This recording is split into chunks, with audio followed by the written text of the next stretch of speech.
तो यहाँ हमें इस इक्वेशन को हल करने के लिए मुख्तलिफ इक़दामात दिए हुए हैं और हमें इनमें से सही इक़दामात को चुनकर उन्हें दुरुस्त तरतीब में भी लाना है।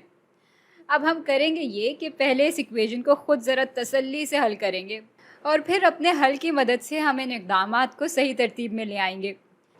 अब यहाँ x की इक़दार हमें तभी मिलेगी जब हम x को बाकी की हर टर्म से अलग कर पाएंगे। तो ऐसा करने के लिए सबसे पहले तो इस 3 को यहाँ से हटाते हैं। 3 को हटाने के लिए हम इक्वेशन के दोनों हिस्सों को 3 से तकसीम कर देंगे।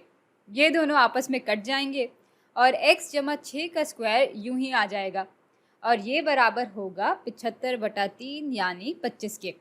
अच्छा, अब स्क्वायर को हटाने के लिए और साथ ही इक्वेशन की बराबरी कायम रखने के लिए हम दोनों तरफ स्क्वायर रूट लेंगे और यहाँ प्लस माइनस का निशान भी आ जाएगा क्योंकि इन दोनों की ही स्क्वायर्स हमें वापस पॉजिटिव 25 देंगे। और बस इसलिए x जमा 6 पॉजिटिव 5 के भी बराबर हो सकता है और x जमा 6 नेगेटिव 5 के बराबर भी हो सकता है।